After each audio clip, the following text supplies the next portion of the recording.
on stage our event chairperson and moderator, Karamjit Singh, to kick things off.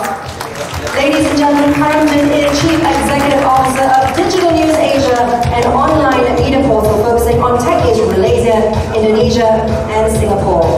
Ladies and gentlemen, it gives me great pleasure to also welcome on stage our panelists, starting with Yang Berbahagia Tan Sri Dato' Soh Tian Lai, President of Federation of Malaysian Manufacturers. Also, Yang Berbahagia Dato' Sri Ivan Tay, Chief Executive Officer of FusionX International. Dr. Tan John Jin, Executive Director, Head of Talent and Rewards Business, Malaysia Willis Towers Watson.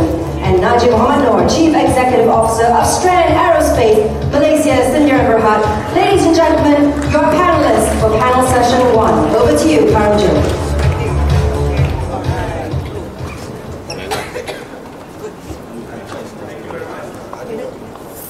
Okay, hello, okay, good. Thank you very much. We'll get things started.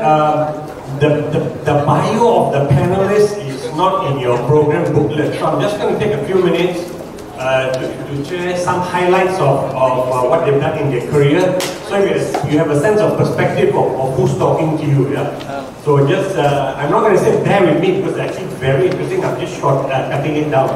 So on my immediate left, I've got Tan Sri Dato' Soh, who's got over 30 years of experience in the manufacturing sector, especially in the steel industry, and he's been leading FMM since 2017, but is involved in FMM from a leadership position for at least 15 years. And you know, he's been active in, you know, when you're in FMM, you're always invited to various government dialogues. You know, they want to hear from you, because they want to hear from industry. And FMM represents the voice of about 10,000 manufacturing companies in the country, you know, from the whole value chain. So not just the large companies, although it's predominantly large and medium-sized. So he's involved in Pemuda also and a whole bunch of things. He's also the executive director or deputy executive chairman of a listed steel manufacturer, right? So he's got some acronyms behind it. I don't think it's a family business. It's called YKGI Holdings Berhad. So you can just check on your phone or on Bing. I don't like to use Google. They've got too much information on me. Go to Bing and you can see what YFGI does. Okay? So we'll move on now to on his left. To Dato' Sri Ivan Tay. I've known Ivan for a long time. So an interesting anecdote about Ivan. So Ivan is the guy you're going to go through if you don't understand what your data is, you know, telling you. His organization, his company can tell you the story your data is trying to tell you. You know, and of course then it's up to you to use that, you know, to maximize the commercial opportunity. So there was a conference I organized maybe 3 years ago. And on the stage was the CEO of a listed company, insurance company. And I was just talking about how his company was going to digital. He happened to notice Ivan at the front row. He said, hey, oh, Dato' Sri Ivan, he said, I didn't know you were here. And then he segued for a while and he said, you know, Ivan is a strange entrepreneur because his company is actually helping us and Ivan doesn't know I'm telling you this, I'm just being spontaneous. He said his company is helping us to make sense of the data and you know, we have in our company. And throughout the discussions with him, he never spoke about commercial terms. You know, he said, you know, yeah, let's make sure your company, you know, makes the best use of the data it has. And I was sitting there and saying, if we had recorded this, that is gold. As a company, right, your customer talks to you like that, that is worth its weight in gold. But we didn't capture in video, unfortunately, so I'm just sharing it with you, the kind of mindset Ivan and his company has. But just let me go through his bio a little bit. If you can just, hold on, let me call that up. Okay. So Ivan has been in the software industry now for 19 years, and he started with HP and then he cut his teeth with Accenture. So you know, he's really sharp with helping companies, you know, advise them with what they need to do with their business. And his company actually, they've won so many awards that I joke that, you know, his parents just have lost track. Because always your parents are your biggest fans, right? How many awards your children have won? And Ivan's parents, you know, they have lost count. But the big award he has won was the Ernst & Young Entrepreneur of the Year, where it was the Technology Entrepreneur of the Year. That was in 2017, I think?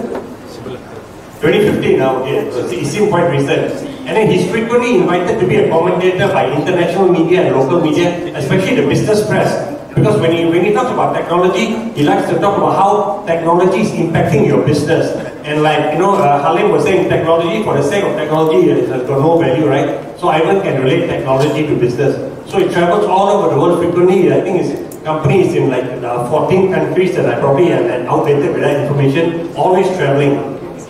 But if you want someone who can help make sense of your data, you can't go wrong if you go to FusionX. So I'm just going to move on to Dr. Jim now. And Dr. Jim has got his doctorate in artificial intelligence. So that's really interesting. And he's working for a large one of the largest health companies in the world, based out of Singapore and Malaysia. And I'm just going to quickly read up a bit of his highlights because he spent a lot of time in his career doing some very interesting stuff. Okay, got it right here.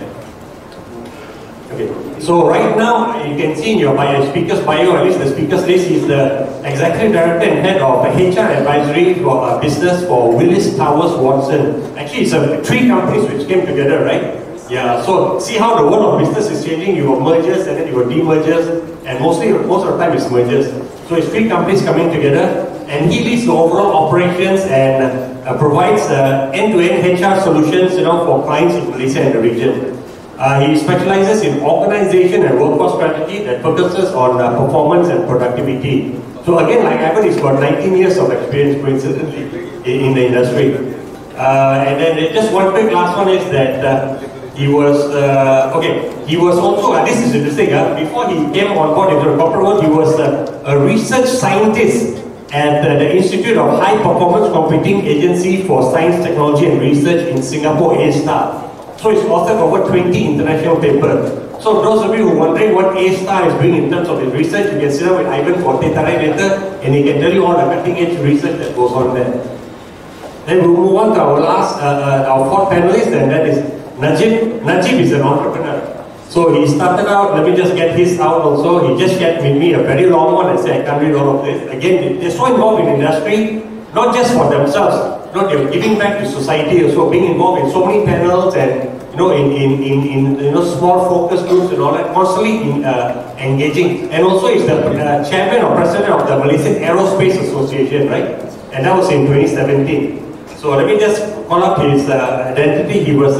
So he started his company, which is called Strand Aerospace Malaysia. The short form is SAM, S-A-M. That was founded in 2006 as a startup, and from 5 engineers it has grown to 130 over engineers by 2013. And it's recognized actually as the leading aerospace engineering services provider in Malaysia. There are many tier 1 global companies using their services, and he's trying to grow. But he said when you want to grow your company, it's the leadership, it's the management challenge, it's not a technology challenge. So these are the kind of people we have who share their perspective with you. And I'm going to kickstart it with Tan Sri Toh, because what FMM does is every 6 months they do a survey of their members.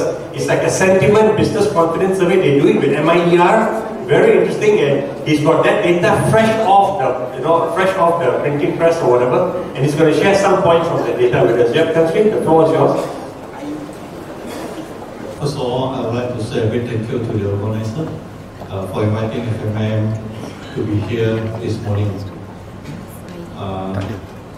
Thank you also to the CEO of MTCE, Yang Bahagia Dato' Mahali, and all your directors of MTCE and all participants, and Mr. Karamjit.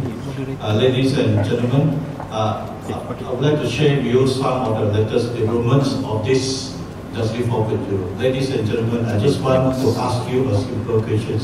How much do you know Industry 4.0? And do you know that this book has been published and for 1 year plus, called Industry Forward, National Policy on Industry 4.0. How many of you have read this copy? Hands up, how many of you? How many of you? Yeah, Halim, of course. And maybe Halim's board also, mandatory.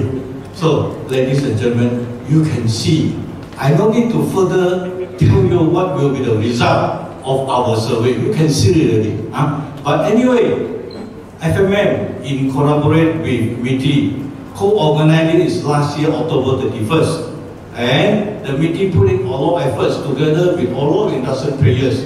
But I don't say sadly to say that, maybe this afternoon, you should ask Dr. Ong Kian Ming how to further promote this. And I also one of the Industry Forward Council members, so we also have a responsibility to share with all of you. Ladies and gentlemen, do you know that Industry 4.0 is a very simple description. It's called end-to-end, dot-to-dot connectivity with high speed. Very simple descriptions, but it is different from conventional what they say Industry 4.0. It's end-to-end connectivity or dot-to-dot connectivity with high speed. That's why TM play an important role, you're unified. Okay, ladies and gentlemen, now today we are talking about these important topics. You, at the moment, what is the most important for you and everyone of us? Everyone has one handphone, right? So, what information is transmitted, it depends on speed. Now, imagine all the industrial parks in whole Malaysia. If the speed is not there, how can machine talk to machine transmitted to big data analytics?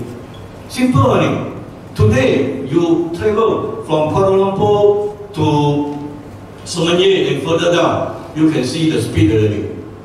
So now we are going to talk about Industry 4.0, our visions on this. First thing, speed, get it right. Okay, this is my introductions, ladies and gentlemen. Now I want to share with you our FMM MIR Business Condition Survey. Ladies and gentlemen, FMM is a manufacturing association. We are the biggest in Malaysia. Our job is the voice and partner for the industry's players. Our survey is like that. The first half of 2001 already over. The activity has slowed down, but second half is very, very challenging. But although the September, the PMI, Purchasing Manager Index, is slightly improved. But you look at the reports, you can see that the recession, it seems like is looming over the horizon. But these are the things that we need to get prepared, ladies and gentlemen. And during our survey, most of our companies they would like to have training and upskilling and reskilling is our first survey, the result come out. So it means that the industry during this period of time, they still will focus on training, that's what mentioned by the CEO. And ladies and gentlemen, our survey, the result come out, talk about automation. Do you know that automation being discussed and pushed 15 years ago?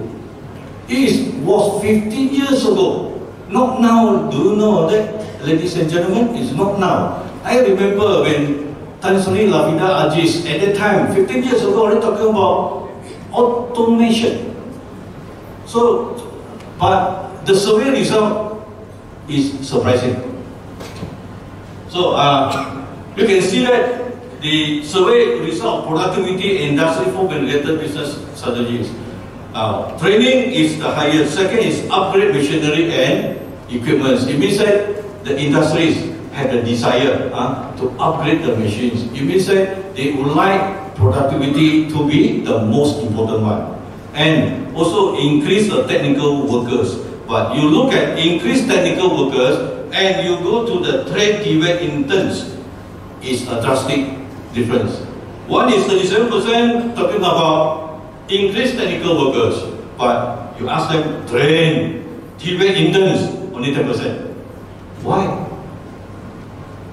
So this is puzzle me, For your information, I was appointed by the Ministers of Education of TVET Empowerment Committee Technical Chairman.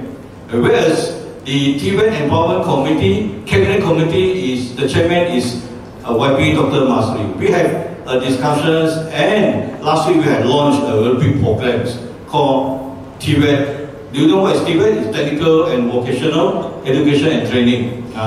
We call Value Industry Partner. So ladies and gentlemen, you can see that the industries on one hand, they would like to increase technical, on the other hand, they are not willing to take in the interns. So now, the thing is, when you want to implement Industry 4.0, what actually we want? Number one, it's not all the software.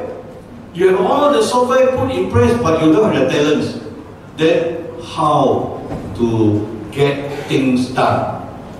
So these are things that we had come up a new formula. Now with TVET, we mean that we want to change from train and praise to praise and train. So we put the industry and train first.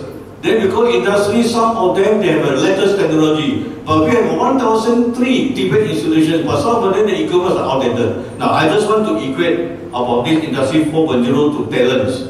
Although a lot of people think that Industry 4.0 is talking about equipments and hardware, but it is not true. We need talents, whether it's in manufacturing or service industries. Likewise, like MTCE, your job is also must groom all the talents for the industries.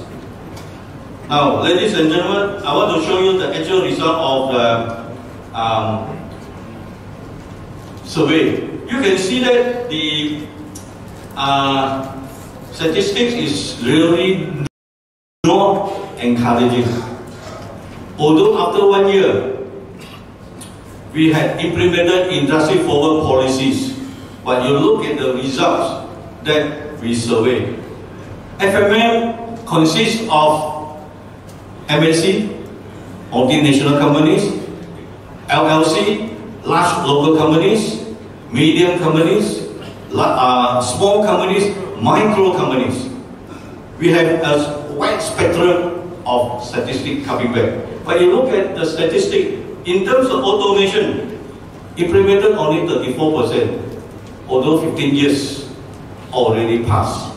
But going to considering is 33%. So it means that it's about 64%. But you look at the worst one is artificial intelligence. Now everyone talking about artificial intelligence, right? AI. But you look at actual implementation, 4.3%. And considering is only 19.4%. So what it means? So it means that the determination of the industries is not there yet. So what can the industries and the government policies able to push for the industries to implement Industry 4.0 is a real challenge. Now, our survey is only talking about manufacturing and multi-related services. How about, ladies and gentlemen, there are about 950,000 business entities in Malaysia. 98.5% are SMEs out of this. It means that about 850,000 are SMEs.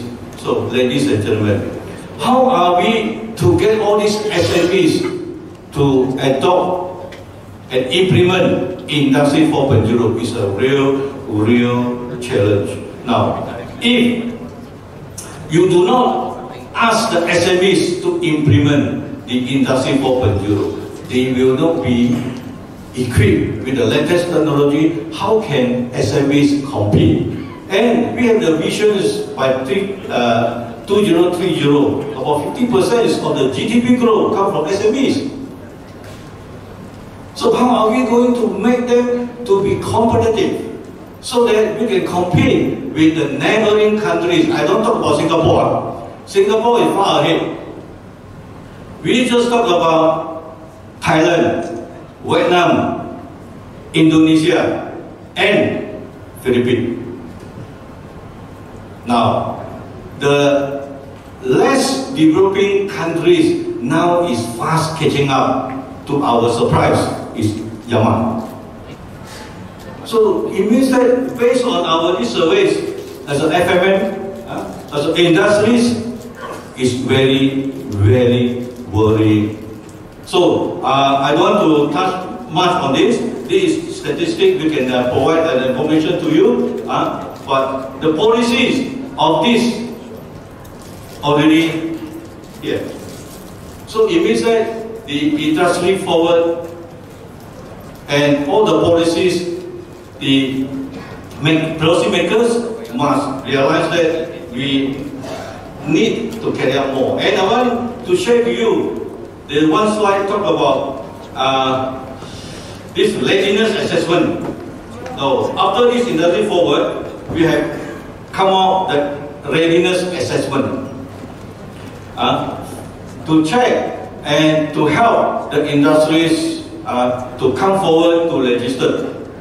Now, to our surprise, you know, we have sent out letters and everything about 8,000.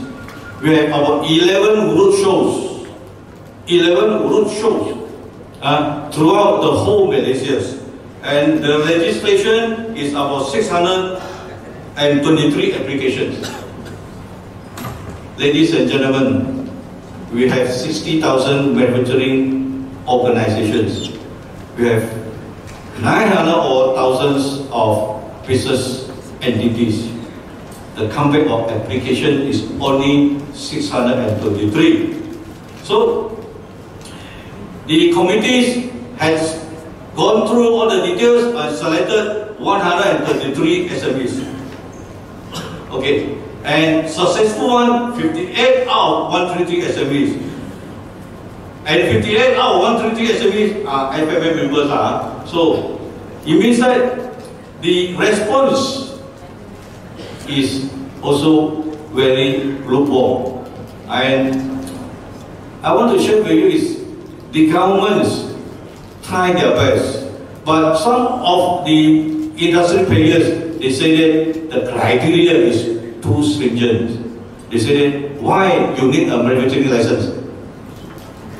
They say, no need manufacturing license. But some say why you must have a CCC. It means your factory must be with certificate of fitness. Everything must be proper compliant. So this are the things that is hampering some of our efforts. But of course, this is the first time that we are carrying out readiness assessments to attract all these people to come in to join the Industry 4.0. Now later on, when they are successful, the government will give them the grant. 70% grant, 30% is put by them. So this grant is about 500,000 per company. So it means about 350,000 is a grant. Grant means free so you don't need to pay. Okay, but 30% you need to come out from your side. But and yet the awareness is still not that encouraging. But ladies and gentlemen, I just wanted to show you. Because I don't take much time of your side, the FMS effort is supporting Industry 4.0.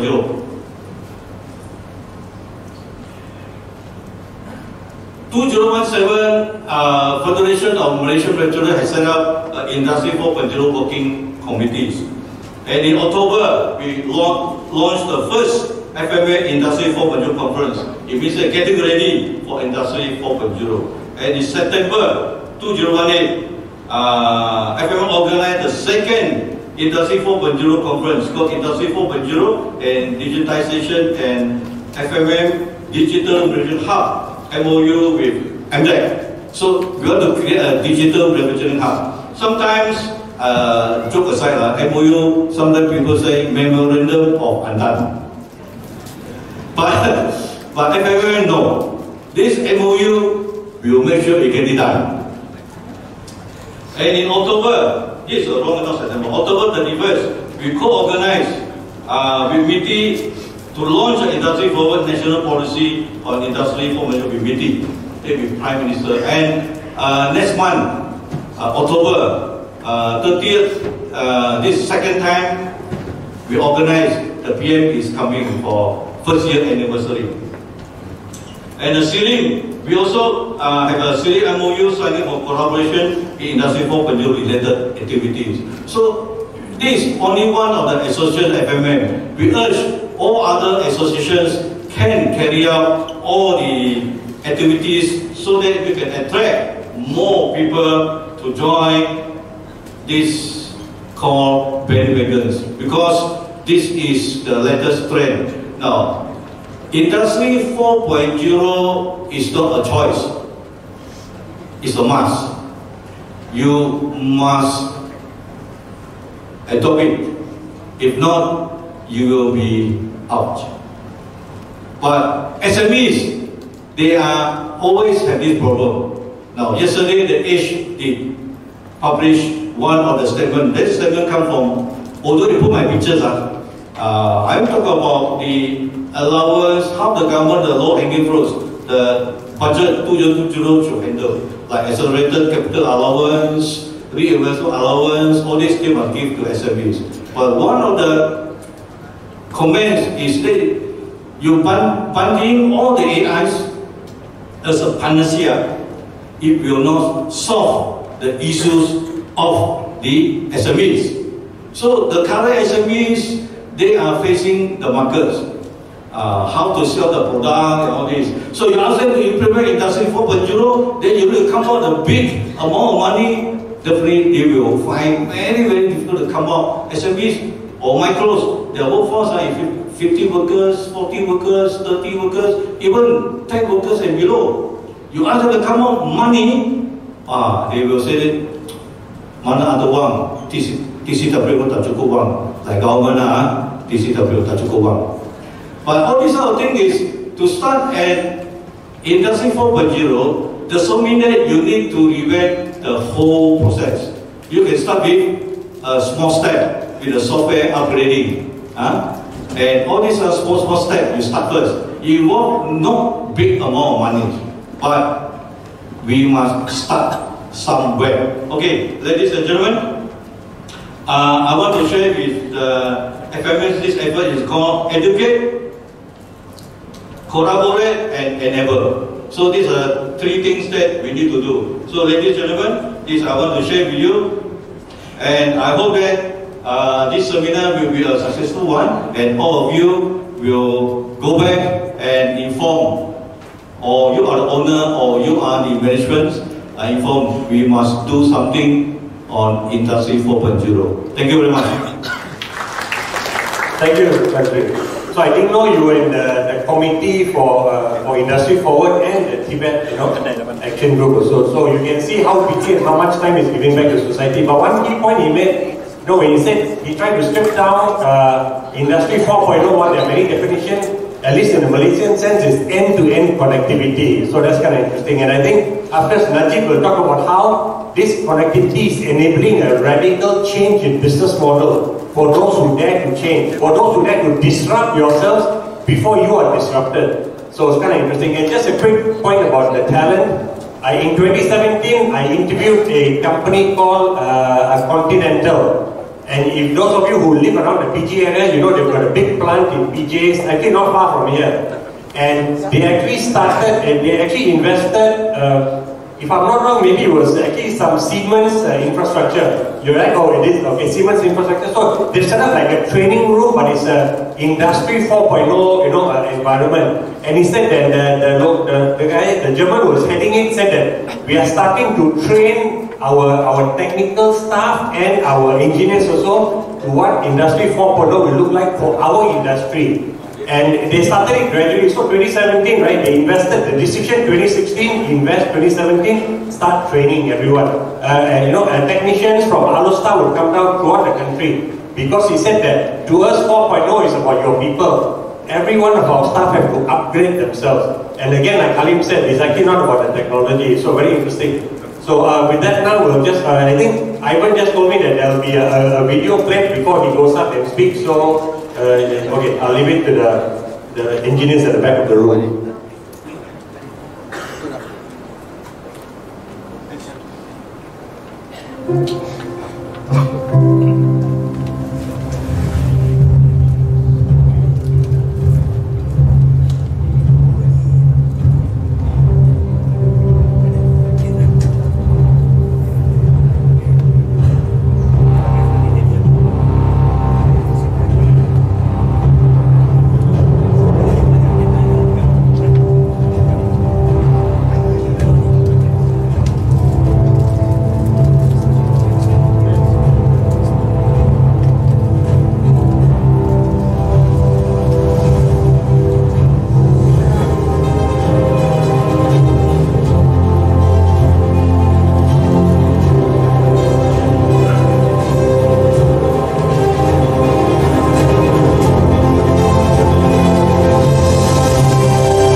It's a 10 million US dollar investment.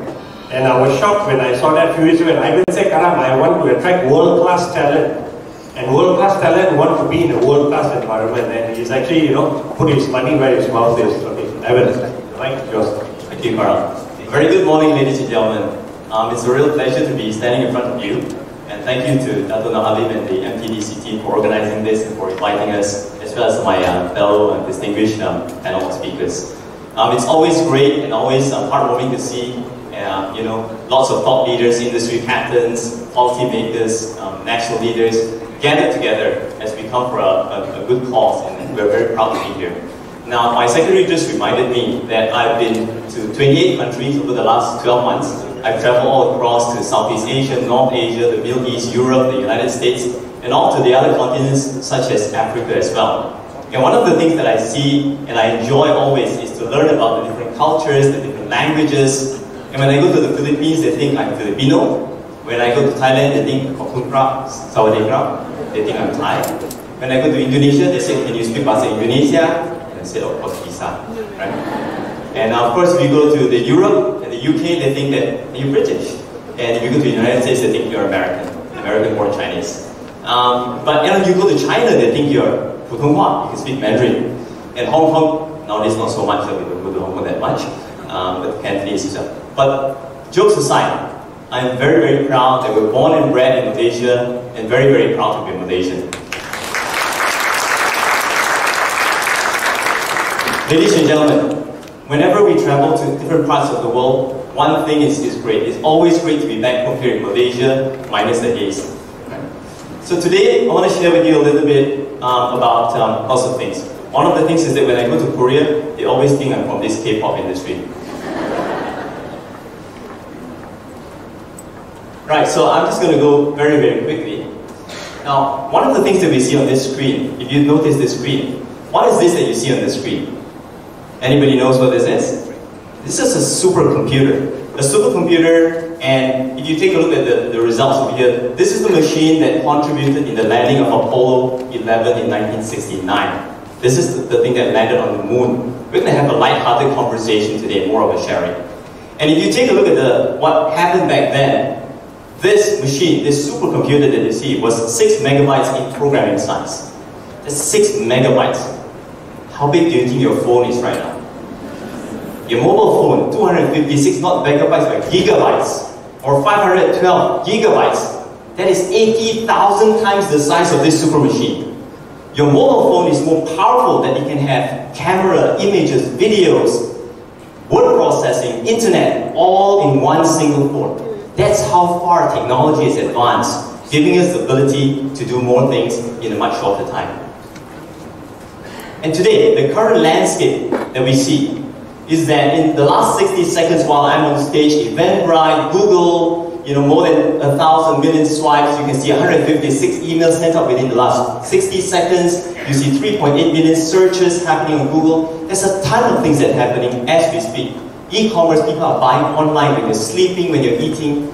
The world is generating so much more data. And the amount of data that it's generating is growing at an exponential rate, doubling every 2 years. It's changing the way we live, changing the way we work, and changing the way we really interact with each other.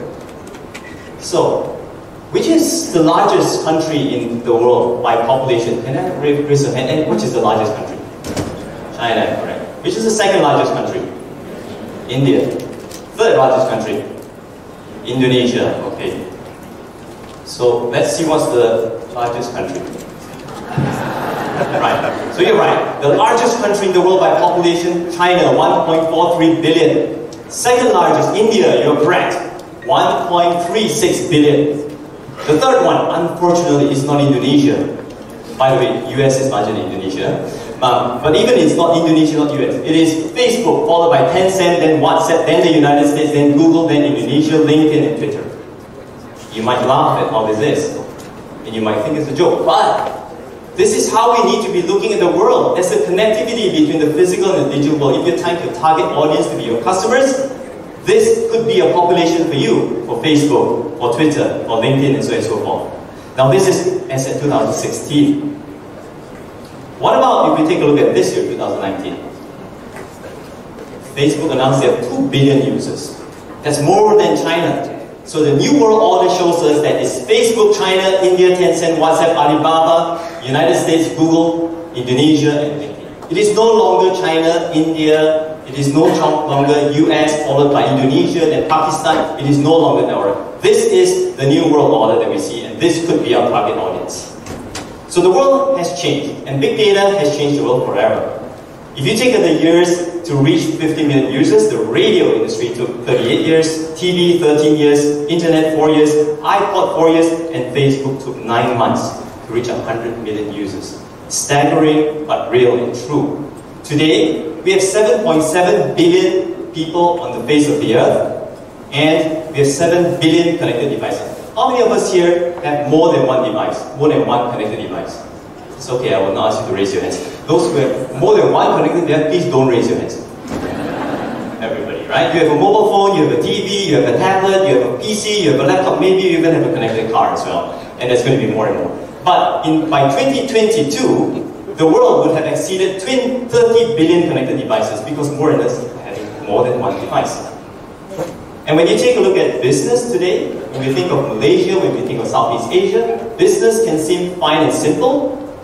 And this is how you get from point A to point B. Maybe you're taking a bicycle from point A to point B. This is how we run a business, and it looks fine.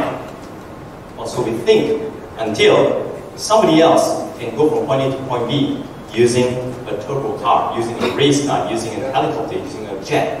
And that becomes a problem because our competitors can do things faster, better, and more competitive, and more cost efficient than we can. And that becomes a problem. I'm just going to quickly fast forward a couple of things. The global landscape is disorientating. That is a fact. There is an eruption of disruptive technologies, meaning incumbents cannot deal and cope with. The disruptors, the startups are thinking how to disrupt the existing businesses. The incumbents are thinking how they can stop this disruption from happening and coping with this. And if we take a look at the first and second and third industrial revolution, the first industrial revolution was all about steam and coal. Second industrial revolution, it was about mechanization, mechanical engineering. The third industrial revolution, all about computerization, all about electronics.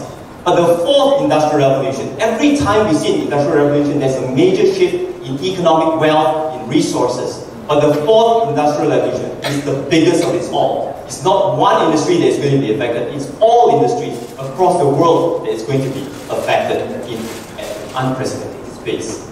So when you think of the fourth industrial revolution, which is today's topic, disruption, it's really about the blurring of the lines between the physical and the digital world. In the physical world, you see brick and mortar, shops, outlets, bank branches. In the digital world, you see people buying online, e-commerce, machine learning, big data, AI, autonomous vehicles. And this is what we call the cyber-physical world. And it's moving really, really very fast. So we see a lot of businesses, great success stories. Most of these people, I've had the opportunity to meet up with them, apart from Joyce, Clyde Hall. So you see Richard Branson, who has created more than 9 multi-billion-dollar businesses online, Hurley, Chen, and Curry. These guys, these 3 guys which I've met in the States, they first developed a site which is a dating site. And it wasn't successful, it was a huge failure. But that site eventually became what we knew and what we know to be the YouTube of today. So these are the founders of YouTube. Jack Ma, of course, Alibaba, Amazon. One thing's for sure, the commonality between all these people is that they think different. They disrupt and change and challenge the status quo. And one of the things that they do is they don't just think about it, they do it. And they do it at speed and at scale. These are the commonalities. Whenever I've had conversations with all of these guys, very interesting, apart from the second guy, which I will never get a chance to meet. Yeah. So, I'm going to just fast forward these slides. Can we just fast forward to the next couple of slides, just in the interest of time? All these things you see in lots of disruption. There's a lot of things that are changing today, and you see even malls all changing. We'll stop over here. So technology is disrupting the way we think, the way we work. A world without what we see over here. You see on the left side, people arguing, people having disputes, and on the right side, you see something different. So this is an example where pre-VAR, the pre-video assistant referee, you have to see whether it's offside or not, whether there's a foul or things like that. But now, with VAR, with video assisted referee, And of course, in badminton, there's Hawkeye and all these things. There's no dispute. The technology captures the image in real time. Whether it's offside, whether there's a foul, whether there's a penalty that should be offered, it's going to happen and it's going to be very accurate. Can anybody answer and share with me who this person is? Right. He's Henry Ford. And one of the things that we need to know, he's not Steven Spielberg. And one of the things that we have is that he said that if he had asked his customers what they wanted, they would have told him that they wanted faster horses. Fortunately, that wasn't what he thought. And that's why today we have cars. Now, who is this guy? No prizes for this guy. Steve Jobs. What did he say? He said that some people say, give the customers what they want. But that's not his approach. For Steve Jobs, he believes that his job, my then studying social job, is to figure out what people want before they even know what they actually want. It's to write a chapter that hasn't been written yet. And this is what the Disruptor is thinking about. Now, if we take a look at a lot of surveys that we've run, the biggest benefits from big data and AI initiatives, identify new opportunities. Anybody can share with me what else do you do with big data and insights? More reliable decision making. Then people want to take a look at improve operational efficiencies, 11%. Identify new business opportunities, 31%. Can anyone tell me what is the biggest percentage? Most people, when you ask them, how can big data, how can AI, how can IR 4.0 help them in their businesses? What do most respondents actually say? Make more money. Good one. Very close. This is the answer. The biggest proportion, if you ask people outside of this room, the uninformed, people on the street, ask them how IR 4.0 is going to run their business, how it's going to help them, how they're going to execute it. They say, I've heard about it, I've heard about big data, I've heard about AI, you ask me how to do it, I normally don't know. And that is true, in and across the world.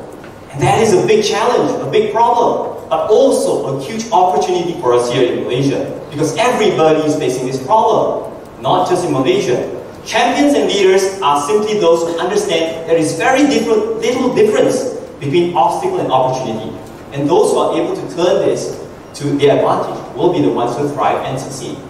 I'm just going to do 1 or 2 minutes to share with you a little bit more about FusionX. Today, FusionX would love to work with you and collaborate with many of you.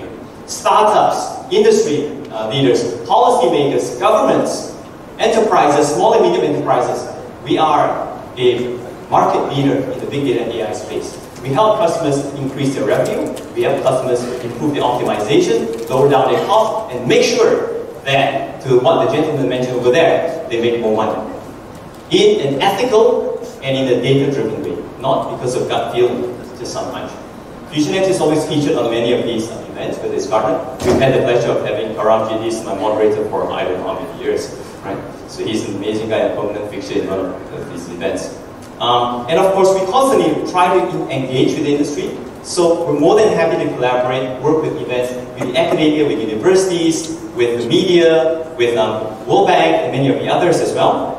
And of course, we powered out the digital futurism together with government agencies, together with SMEs, and this was something pretty amazing. Right, so we've had the opportunity to interact with lots of people from different parts of the world, lots of industry and global leaders. This is the Microsoft Global CEO, and of course we do lots of things as well. But it's going to happen soon, very, very soon as we speak. By 2021, 2022, you'll see that many of the commercialized apps are going to use AI, whether we like it or not. And last but not least, I just wanted to say that when you talk to global leaders, which we have interesting conversations with, Jack Ma said the way that we teach our children today is going not to help them, it's going to help make them lose jobs. And we're thinking about our next generation. This is something that we have to be very cognizant of. The jobs of today might not be available tomorrow. The jobs that our children and our next generation are thinking of are new jobs that are going to be newly created. Richard Branson said there's no greater thing that you can do in your life other than follow your passion in a way that serves you. And of course, this guy, Kawasaki, great companies, didn't start the company because they wanted to make a quick buck, but because they really wanted to change the world. Lastly, Elon Musk. When something is important enough, do it even if the odds are not in your favor. Now, key takeaways that I want to share is that I think it's important for us to build skills and capabilities in-house, working with partners, an ecosystem. Any way you can build new skills, because learning and the ability to learn is extremely important. Of course, if you talk to your management, we have to find quick wins, we have to find tangible results and ROI. We have to show the return on investments. Identify opportunities, be flexible, be agile, have a quick start program, have a clear roadmap. And the most important thing is, don't wait. Start now, start now. Think big with a vision, but scale fast. Because as I mentioned, all the leaders that I mentioned over there, they came with an idea. But the difference between ideation and execution is that people execute it, see things through, and see things happen. And partners like Fusionex and many of the players over here can help you. And I think there are many talented startups over here, many talented entrepreneurs, industry captains, and we always say a journey of 1,000 steps begins with the first step. And I hope you had an interesting conversation and sessions today lined up, and we're very happy to be with you here. Thank you very much for your time. Very good, very good. So just a quick point that Ivan mentioned that, when he mentioned the last point about the big data, that 50% don't know, and he mentioned that it's a global, a global challenge. So while Tan Sri told and shared with us from FMM point of view, their members, how there's deep concern that they are not moving as fast to adopt 4.0. It is actually a global problem. It's not like, don't go back and think, oh, Malaysia is so far behind. No. It's a big challenge all over the world. And this talent shortage also, right? And the talent gap is a global problem. With that now, we'll just move. We're going to keep our talent guy last, actually, Dr. Jim. And Najib, if you want to share some of your key points, around 4.0 and why you think disruption is going to be the norm. Okay, thank you very much. So how do you follow that, right? I think I'm going to sit down. I'll be a bit of a sober voice, I suppose. So how do you follow that? I suppose I can say I designed aeroplanes. And that's what we've been doing in Japan since 2006. Najib, put the mic to Oh, okay. So yeah, so we've been doing that since 2006 in Cyberjaya, when I set up with 5 guys. And what we did was we outsourced design work on the wings of the A380. So I'm sure quite a few of you have probably flown the A380 before, which is the largest passenger aircraft. Now that was supposedly a good idea at the time. As you know, the A380 now is being retired slowly. Right? So it was one hell of an investment of the European government. A lot of people were involved. You'll be happy to know you are safe on a plane because literally thousands of engineers are there actually doing calculations on Microsoft Excel to make sure that the aircraft is safe, right? So as opposed to what you might consider as a very high-tech industry, the aerospace industry is still one which is in some ways extremely traditional. So if I take what Dr. Mahalim was talking about, it's a question of what is the tool for the job. Okay? So aerospace engineers are very cognizant of this. What is the right tool for the job? And since so far, a lot of what we've done is about developing the right talent to be able to manage complex data analytics problems, which is what an aircraft is. If you think about it, there are 6 million separate parts on an aircraft, on an A380 for example, 6 million. And there are more than 1,000 suppliers all over the world, all countries that Ivan was talking about. There is an aerospace supplier somewhere. And all of those guys have to work to one standard, the aerospace standard, right down to the tiniest screw. If that screw is not to the aerospace standard and the aircraft crashes, we are able to trace that screw back down to the company who designed it, the mill who milled the billet that it was formed from, and the mine from which that material came from. That level of traceability only exists in one other industry, which is the nuclear industry, where disasters are catastrophic. Right?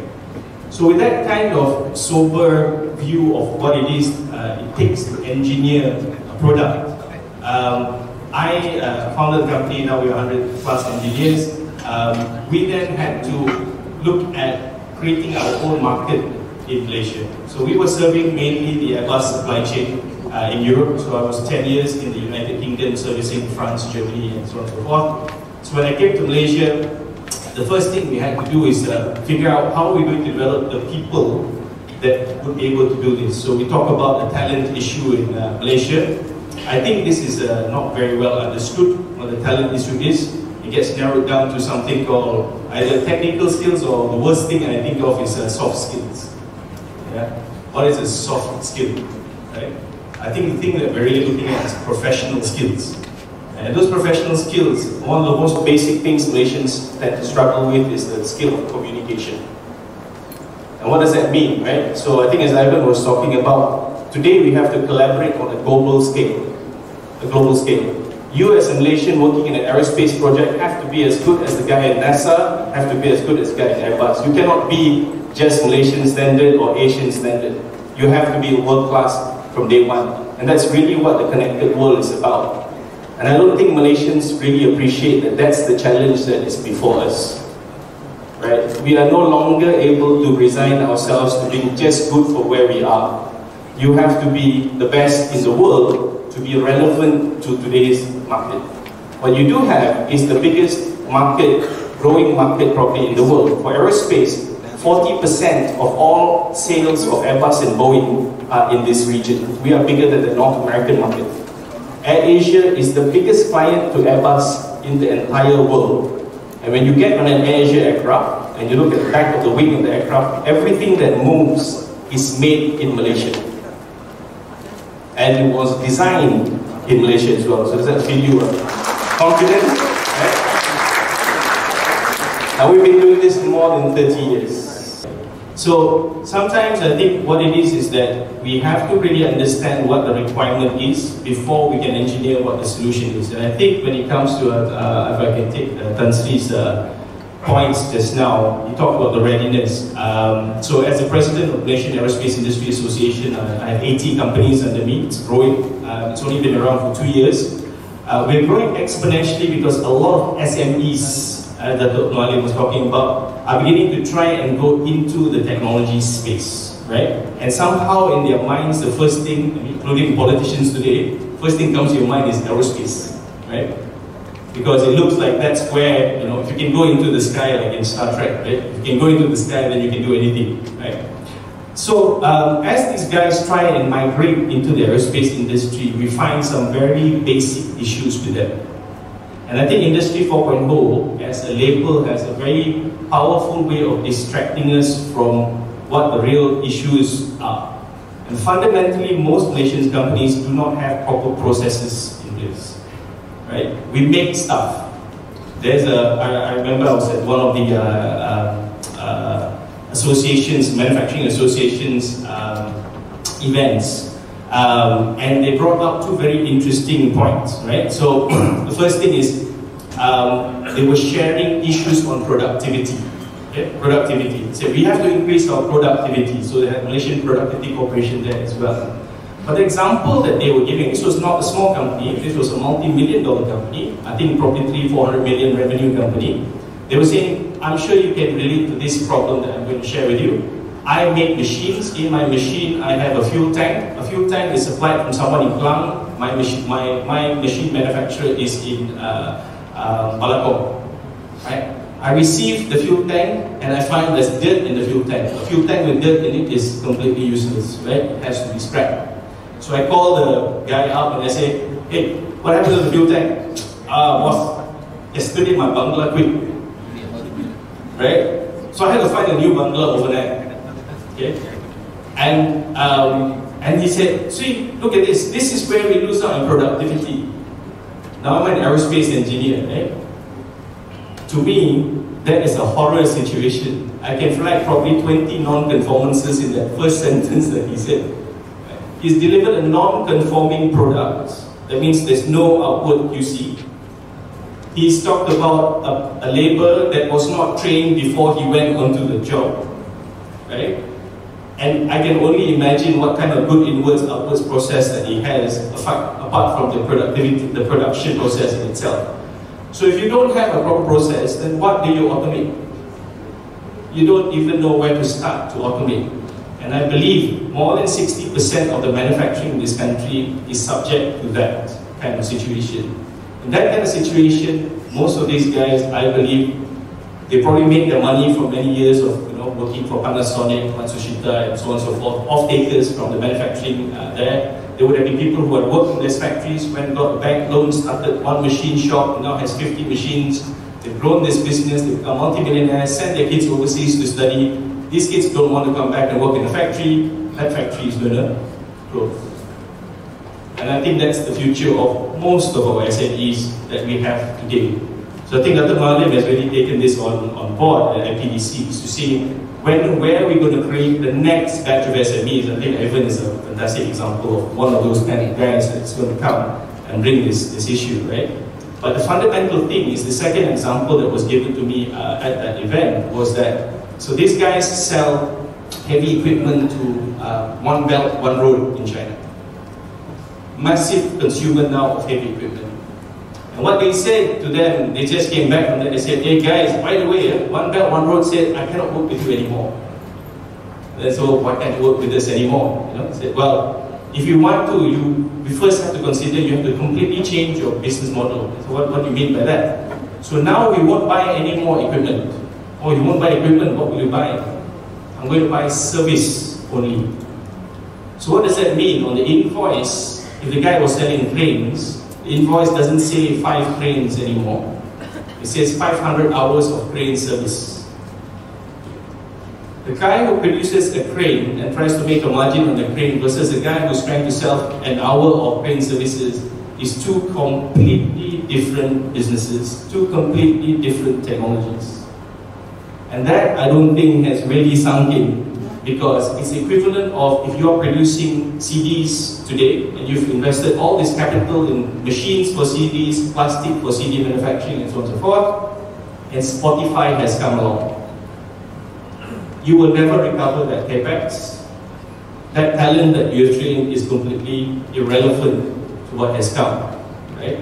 Rajiv, just a quick one, very interesting. When you mentioned that Continental, when I was speaking to the guy 2 years ago, he said that we see that at some point in the near future, clients will not be buying our tires anymore. We'll be giving it them to use and they'll be paying per use, per kilometer or whatever. And he said they will be able to do that because they're going to start embedding sensors into their tires so they can measure, the client can see with the nice dashboards that Ivan was showing just now. That's going to be common for people, so you can see how many kilometers you've used the tire you bought from let's say Strand Aerospace, and you're going to pay by that, pay per use. It started from the software industry, all of you are aware of that. It's now moving into every other industry, you know, and because of 4.0. Okay, carry on with it. Yeah, so I think the last point on that, now that it's shifting to service industry, is my final example, which is I was at the Industrial Transformation Asia Pacific, which is the Hannover Messe. I don't know if you're familiar with that, which is the biggest industrial show in the world. There's a chapter in Singapore now. And 2 years ago when I was there, I was looking at virtual reality systems for training. So the oil and gas industry uses this a lot. So I went to the booth from Honeywell, they showed me their system. I went to the booth for GE, they showed me their system. And then I was at the booth of Deloitte and PricewaterhouseCoopers and some China company, right? 6-7 years ago, in that space, there would have only been Honeywell and GE. There are now 3 new players in that field who, for Deloitte and Pricewaterhouse, have never done engineering in their entire business histories, right? The space that you're competing in now, the guy who's disrupting you is not from your industry. He's coming from somewhere else, and he knows what value your client wants that you've been neglecting all this time. So I think that's the scenario that I'd like to paint for the conversation. Thank you, Raj. No, very good. When you mentioned that also, one of the leading bankers in the country was speaking at a conference. Thank you, Rajiv. And when I asked him, you know, what keeps you awake at night? He said, Google and Facebook keep me awake at night because they can just turn on and start offering digital wallets. And this was before Facebook is trying to launch their own cryptocurrency, Libra, right? Even before they said that. If the number 2 guy in one of the biggest banks in the country said Google and Facebook keeping me up at night. Incredible, how the world is changing. And I know for a lot of us, because our companies are smaller, like Tan Sri was saying, we've got 850,000 business with 950,000, but 850,000 are not in the manufacturing space, and they are various sizes, mostly very small. So we tend to think, this is all the big guys, let them fight, Gajah sama Gajah lawan. But it can affect us also because models are changing. So very interesting. And just a quick question before I forget, because they were both talking about how the nature of work is changing. For all of you parents out there, how many of you feel a lot more concerned about the future of your children, going into the workforce of tomorrow, which we don't know what it's going to look like? How many of you are a bit more concerned about the future of your children because of what's happening now? Just put up your hand, I'm just curious to know. Okay, even our next keynote speaker also, right? Alim, of course, Alim sees this all the time, right? It's scary. Which is why we need to have events like this, right? To awaken you, to maybe scare you into action also. Because Intel's founder, Andy Grove, says, only the paranoid succeed, because fear is an incredible motivator to make us to do things differently, right? To change the way we work. But with that now, we've got the talent gentleman, Dr. James, to share his perspective. And he's got a bit of Singapore experience also, so let's see whether he weaves that together in how he sees I 4.0 going. And if you even want to compare policy, because the title of this segment is about policy, right? Innovative, disruptive. If you want to share anything about that. By the way, Tan Sri didn't talk about policy because he said FMM is supporting government policy. Industry 4.0 forward, they're all for it, yeah? So just in case you're wondering how come FMM didn't mention policy there. Okay, Dr. Jim? Okay, thank you everyone, and very good morning. Firstly, I noticed that all my speakers have they've covered many aspects of what needs to be looked at in terms of IR 4.0. But touching on policy making and how Malaysia can be different, probably has a lot of things relevant to talent in the country as well in this space. So I just want to tee off by sharing very quickly a bit about my background.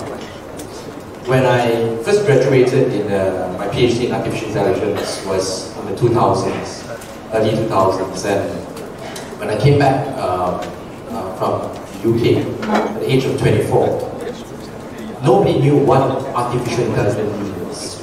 No one, exactly. I spoke to many people, they don't even know what it means in today's world. Right? And what was interesting at the time was that I was attracted by Singapore to join A-STAR. A-STAR, for your information, is the Agency for Science, Technology and Research. And I was part of this institute called Institute of High Performance Computing, IHPC. And at the same time as well, I was also, incidentally, had the opportunity to meet up with the then Minister of Education, and I shared with him what I did before. But again, at the time, no one knew what AI is all about and what this could bring us in terms of economic wealth as well as the nation. So I went off to Singapore, but something in me told me that there's something very important to build, which is about human capital and about building the aspects of talent in organization, in the industry, as well as in the nation. So when I had the opportunity to join a human capital management consulting firm, I took on the opportunity and started my career in that space. And have ever since have been a very strong advocate in pushing the concept of talent and how organizations can drive success through talent management. So, in terms of that, I want to take a bit of a step back to look at how industrial revolutions have happened over the last 100 years, 200 years, right? So, if you look at the first industrial revolution, we have gone through steam and mechanical, then into the second revolution, into electrical and mass production. Third revolution, we have seen the rise of electronics and ICT. And last but not least, in this fourth industrial revolution, we see what we call the digital revolution.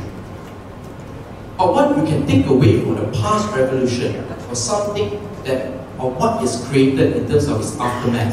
It has created 2 world wars in that process. It has displaced many communities and countries.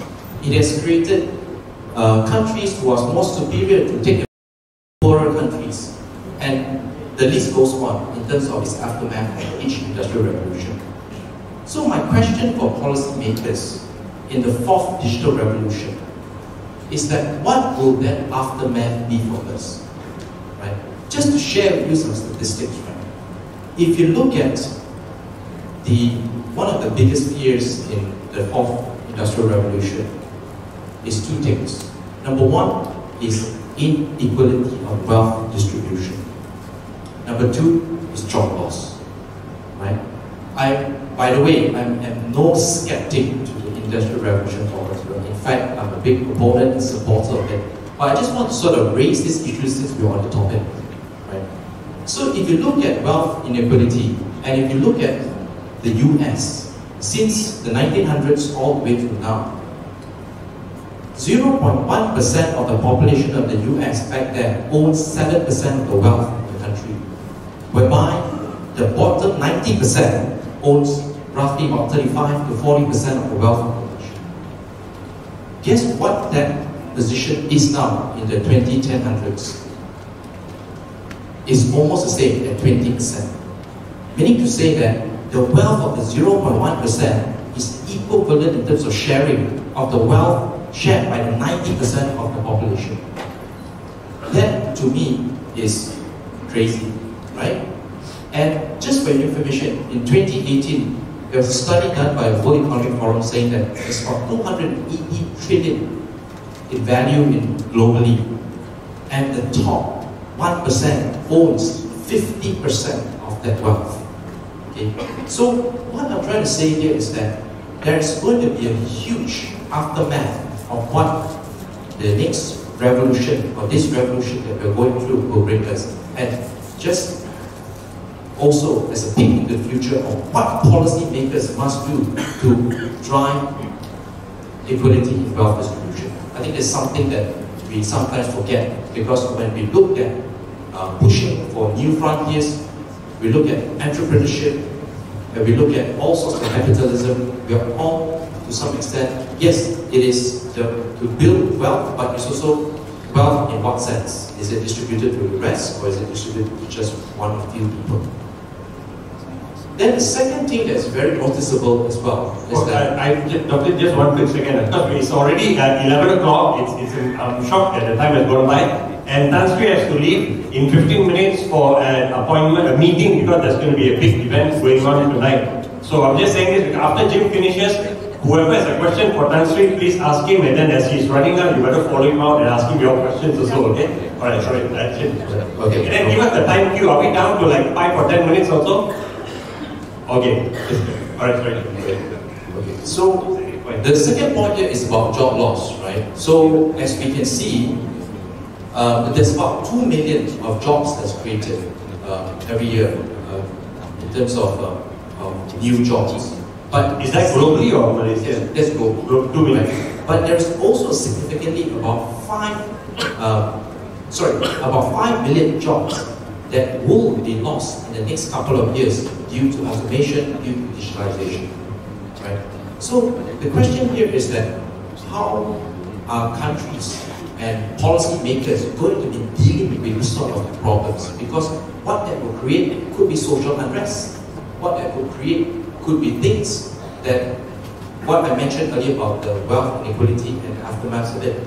Right? So I'm sharing these couple of points to give some thoughts over how industry players, how the government, policymakers, and the leaders around us is looking at this point of trust deficit.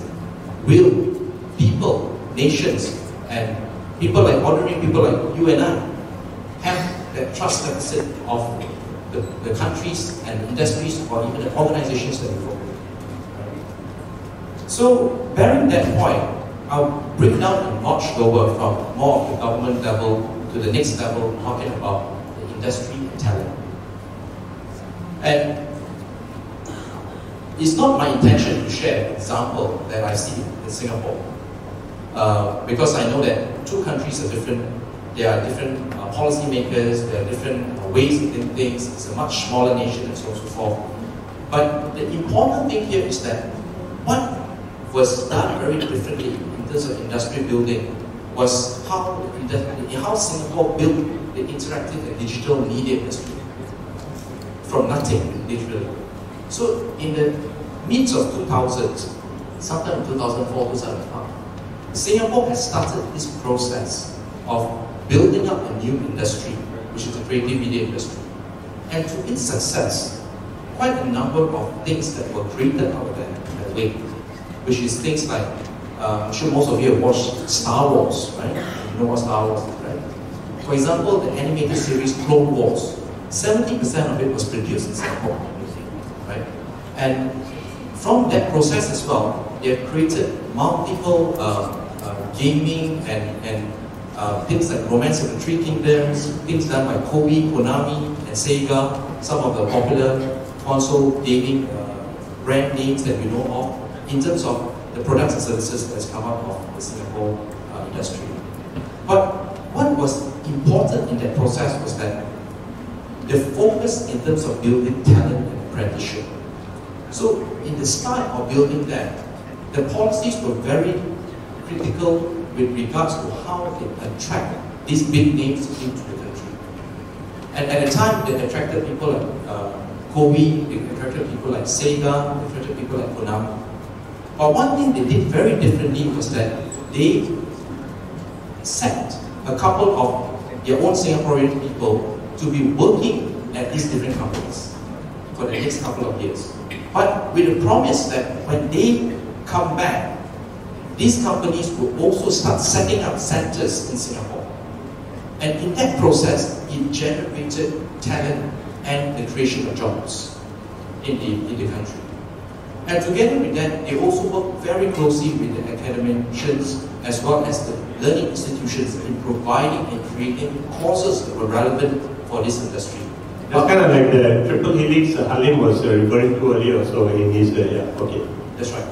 And with that in mind, they also did not only just the courses, but they also started looking at education of the public, right? Because back then, no parent would think that I'll be sending my child to learn creative and multimedia. What is the future of it? What kind of income do I get? What kind of future potential there is? So there was also that whole driving of the education of the public as well. But when you look at this entire series of things that was done, it is basically looking at a very targeted industry and very outcome-driven approach, rather than trying to do multiple initiatives by different ministries and agencies, all aiming in achieving their own success. The key thing here that was taken away was that it was a very concerted effort and very well orchestrated effort. Right? So, in that wake of things, I think that there is a lot of learnings that we can look at from the industry level in terms of policy making, in terms of how we would approach in building new industries. Because one thing that's very scary when you look at the landscape of graduates in Asia is that, and that I think is a question that I will pose to many of the policymakers in this country. When you see 180,000 new graduates rolling out of universities, do you have jobs for them? I think that is the fundamental question that they need to answer, right? In terms of how do they create those jobs. So, I touched a little bit of that. I think my last key takeaway is coming back down to the organization side. So I covered at the government level, at the industry level, and also at the organization level. So, at the organization level, I think there's a lot of opportunity for change with regards to how companies run their businesses.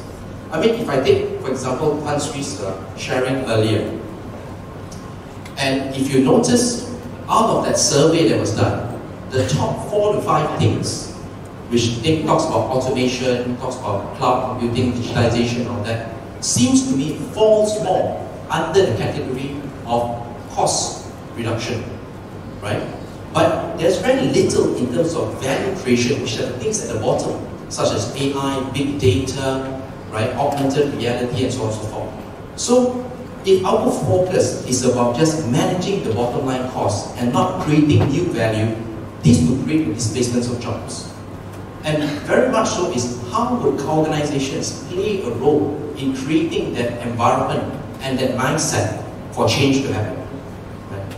So I think those couple of points for the ongoing. Very good. Okay, does anyone have a question for Tan Sri? Can you put up your hand? So Tan Sri, what Dr. Jim was mentioning about how the structured way in Singapore built an industry, right? In this state, the creative multimedia industry, there was a rigid structure there. Do you feel that if you're listening to that maybe Malaysia needs to have that, a rigid structure to help with producing talent for 4.0, or you think what we're doing now around broadly, okay, another 10 more minutes to go. It's okay. Good enough. Thank you for this questions. Do you know that how many graduates been employed as of last year? How many graduates? 158,000. 158,000. Graduates employed. From last year's graduating batch or in total right now? Total. In total. So it means that the talents that we train and come out to the industry become mismatched. So in natural fact, we should have using the industry 4.0 by forming a big data, by sharing with all the universities and with the industries. So the industry can give the inputs to this big data, what they want. And the institutions, higher learning institutions, public universities or private universities need to study what the industry wants. And we need to transform the curriculum as per the industry, whether in manufacturing or service industries. But this is the area that we are going to do. For the TVET Empowerment Cabinet Committee, we already set up called Data Raya. So it means a big data center. So we want to analyze not only the graduates, but we also analyze what actually the industry wants. So these are the things that we need to do now. That is happening now. Okay. So it becomes more structured way that, for example, if let's say university student year 1, year 2, if the university after the analysis they are not suitable, then we will move them to call the university specialized on TVET, call this Malaysian Technical Universities Network. So we will swap them to this and group them and train them to the industry ones. In public universities? In public universities. Wow, so you meant this is incredible. I've not heard of this before. So what happens in this country, all of you know, if you end up getting a university, you have to give your few choices, right? Choice 1, 2, 3, 4, and then if your luck is good, your first or second choice, that's the degree you'll be given, and you have to go through that. It's very, very hard to change degrees. So what I'm hearing from him now is the government is saying that if the faculty, whatever you're in, feels that you're not suited for what you're studying, they will shift you to another, a course of study, right? Very interesting. I think because you've got to make sure people are adaptive, right? And we are not, right now, we are forcing square pegs into round holes when it comes to public universities. Because the cost is so cheap, of course everyone wants to get their kids into a public university, I can understand that. But I'm glad to hear that the thinking is a bit changing now. So we need that kind of different changing to work in the world, to live in the world that is changing all around us already, right? So Ivan, you want to jump in and say something? Yeah, perhaps since we were talking about job displacement and also 21st century skills, I just wanted to share a quick survey that we've done alongside with a partner. So a friend of mine actually asked me this question. He said that they did a survey on 20 teenagers. 20 teenagers, they asked them, what would you like to do when you grow up? What kind of jobs do you want? And you guess what? 13 of them responded that they want to be YouTubers. 13. Another 4 of them responded that they want to be e-gamers. This is the kind of thinking of the people who are 13, 14, 15 years old. Back in our days, if we say we want to play game as a grade, your father give you a big nice slap. But nowadays, okay, their aspiration and ambition is to be a gamer, is to be a YouTuber. This is the kind of thinking that the young generation is facing. We might laugh at them, we might think it's a joke, but it's very real. So I think that today, it is our joint responsibility as people who can shape the future, entrepreneurs, leaders, parents, teachers, lecturers, professors, and all this, our distinguished panelists has mentioned, that jobs of today might not be available tomorrow. So we think about the type of jobs that is going to be displaced. The types of jobs that are going to be replaced are the 3D jobs, not three-dimensional, but the dirty, dull, and dangerous jobs. What are the dirty jobs? Clean the chimney, sweep the floor. I'm not saying it's not important, but we never train our children to do all this as a career. The second type of job, the dull jobs, the one that you copy and paste. By the way, there's something in word processing called copy and paste. So we don't need to do the copy and paste and taking down notes and memorizing. The third kind of job, the dangerous jobs, defusing a bomb, going out there and going to a nuclear reactor and salvaging the situation. All these kind of jobs are going to be replaced. So what I would like to say is that I would like to kind of end by sharing one little story. And this story is a story that you would be very familiar with. And this is the story of the hare and the tortoise. The hare and the tortoise, the rabbit and the tortoise, or whatever you want to call it, we all know the first story. The hare and the tortoise challenge each other to a race. So what happened in that race? The hare sped all the way, midway, the hare got complacent, and he said that, I'm going to just take a nap because the tortoise is so slow. Little did he know that after he slept, the tortoise overtook him, and what was the ending? The tortoise won the race. And what was the moral of the story? The moral of the story was, slow and steady wins the race. That was story number one. But then, the hare thought to himself, cannot be that I lose to this tortoise, he's so slow. I'm going to challenge this tortoise for a rematch. So that's the second story. So he challenged the tortoise for a rematch, and the tortoise said, don't worry, this guy is going to sleep midway. But this time the hare wised up. He ran all the way from beginning to the end, and he won, and the tortoise started to shed tears. So what was this moral of the story? The moral of the story was, slow and steady wins the race, you're good. But fast and steady is always better than slow and steady. So there was a second story, and we thought it was the end. But no, there's a third story. The third story is that the hare and the tortoise thought about it again. The tortoise said, cannot be, this guy very fast physically, very strong. Let me try and challenge this hare to the third match, so another rematch. So this time, the tortoise decided on the route to take for the race. So the hare said, don't worry, this guy is not, I'm not going to sleep, I'm going to be very fast. So the hare ran all the way, and then all of a sudden he saw the river bank, he saw a river in between, and he saw the finishing line across the river. He said, gosh, I can't get across the river, so he waited and started to sweat, and the tortoise came over him slowly, walked just slowly, and when he saw the hare over there, he said, bye-bye, I'm just going to cross the river, bye, I just ended to the end, and he finished it. So the third story, what was the moral of it? Slow and steady is good, fast and steady is great, but if I play to my strengths, and I play to your weakness, I will always win. So play to your strengths. That was the moral of the third story. And we thought it would end it, but actually no, it's the fourth story. And final story, really fine. Okay, we're down to one minute. The final story, because we're running out of time, was that both of them decided to do a rematch. And this time they said, it can't be that we're doing all this. So the rematch was, they took the same route, and they said that the hare took the tortoise on his back and ran all the way on the land to the river bank. At the river bank, the tortoise said, it's my turn. You're not going to get across the river. You get onto my shell, and I will take you across the river. And both of them completed this in record time. And this is what the fourth story tells us. Slow and steady is great. Fast and steady is even better. Play to your strengths is even great. But collaborating with synergistic solutions is the best way forward. That's what people believe also, right? People really so often they get jaded, cynical about it, but it is about collaborating, right? The academia, brain power, strength, right? Industry, entrepreneurs, being agile and not being afraid to experiment and try.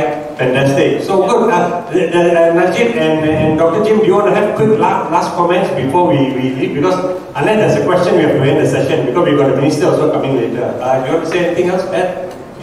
Yeah, to the audience, yeah. Any final scary thoughts or uplifting sentiment? Yeah, so I think I was quite taken by Doctor's comments. The human capital solution that we seek, I think, is certainly the primary focus of policymakers, I think, going forward. I don't see a way out of effectively, at the end of the day, universal basic income. Last week, there were two major things that happened. Last week, yeah, I believe quietly Google may have announced quantum supremacy, and that's a very scary thing, quantum supremacy, right? So that means quantum computing may be now real. The quantum computing is real. We're talking about millions of times more computing power than we've ever had before. There was another thing, which is the latest Atlas robot from Boston Dynamics.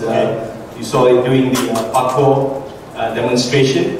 A lot of people don't understand what that really means, but in the manufacturing world, what that is a fully articulated humanoid robot.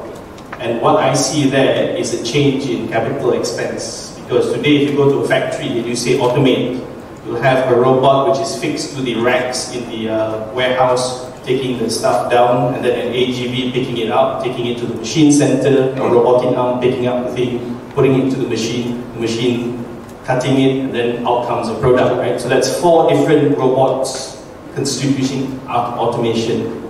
One fully articulated humanoid robot may completely change the capital expense structure and the shop floor layout.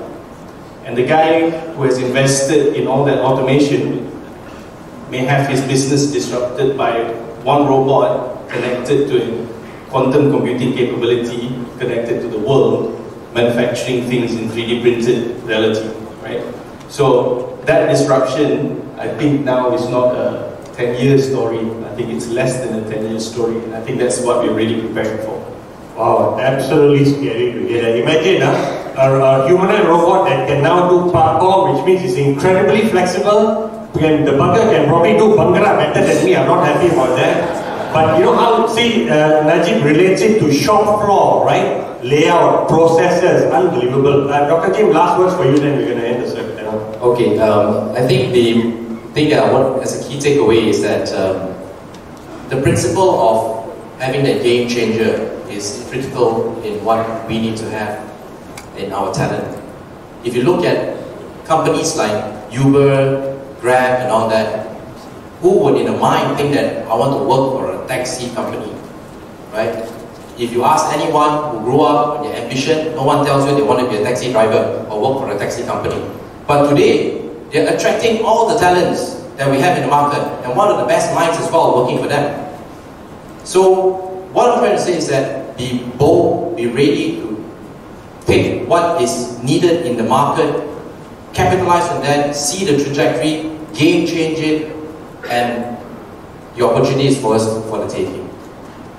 Okay, very good. Thanks, Dr. Jim. I'm going to end with him saying bold, you know, and be a game changer before the game changes you. With that, we're going to thank the panel and MC. Mike is yours. Thank you so much, Karamjit, and once again to our esteemed panel, Dr. Tanjung Jim, Disruptive, Najib